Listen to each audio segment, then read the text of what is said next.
Mo kí gbogbo ẹ̀yin àgbàlagbà lẹ́ẹ̀kan sí. Èmi tí náà ni Prophet Àpáta Àgbàníkùn. Ẹ wo ewé yìí dáadáa. Ewé yìí tá ń pè ní ewé ọgbọ́ rèé. Bẹ́ẹ̀ ni, ewé ọgbọ́ lẹ́ ń wò yìí. Ẹ ti rí. Bẹ́ẹ̀ ni, tọ́nà tí èèyàn bá jí láàárọ̀ kùtùkùtù, kíní ni àgbo ìwẹ̀ asínà ni. A sì ń kí gbogbo ẹ̀yin tẹ́ ń subscribe o. Bẹ́ẹ̀ ni, tẹ́ sì ń like program wa, tẹ́ ń share, tẹ́ sì ń comment. Mo kí gbogbo yín tẹ́ ń kí wa. Kò yẹ kẹ́ máa wo program wa lásán láì jẹ́ pé ká mọ̀ pé ẹ̀ ń wò. Ẹ bá ti wò tán, ẹ try kẹ́ subscribe. Ẹ try kẹ́ máa like, kẹ́ máa tẹ like yẹn, kẹ́ sì máa share, kẹ́ sì máa comment, ẹ máa kí wa ránṣẹ́ pẹ̀lú comment yín. Bẹ́ẹ̀ ni, nǹkan tó máa mú wa lórí, kí àwọn iṣẹ́ ńláńlá mi á máa gbé dé nìyẹn. Ẹ wo ewé yìí, ewé ọgbọ́ ni. Èyí táwé fún ọgbọ́n ni ọgbọ́n ń gbọ́ o. Èyí táwé fún ọgbà ni ọgbà ń gbà. Ewé ọgbọ́ lẹ̀ ń wò yìí. Àgbo ìwẹ̀ òòjọ́ ni.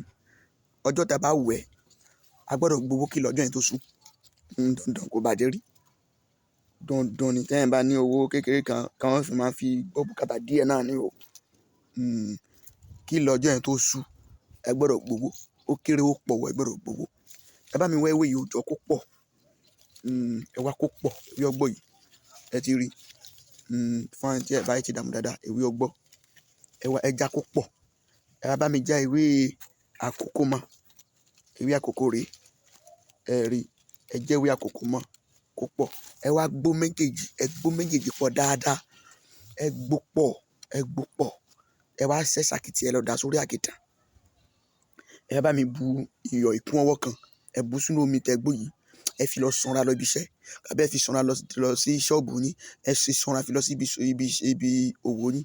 Ẹ fi sanra ni, ẹ má fi kànkàn, ẹ má fi ọṣẹ wẹ̀ o. Wàláhì tàláhì. Kí ló ẹjẹ́ yẹn tó sú, ẹ tà, ẹ rà, ẹ rówó ná.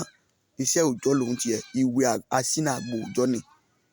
Èmi tí náà ni Prophet Àpáta Àgbàníkùn.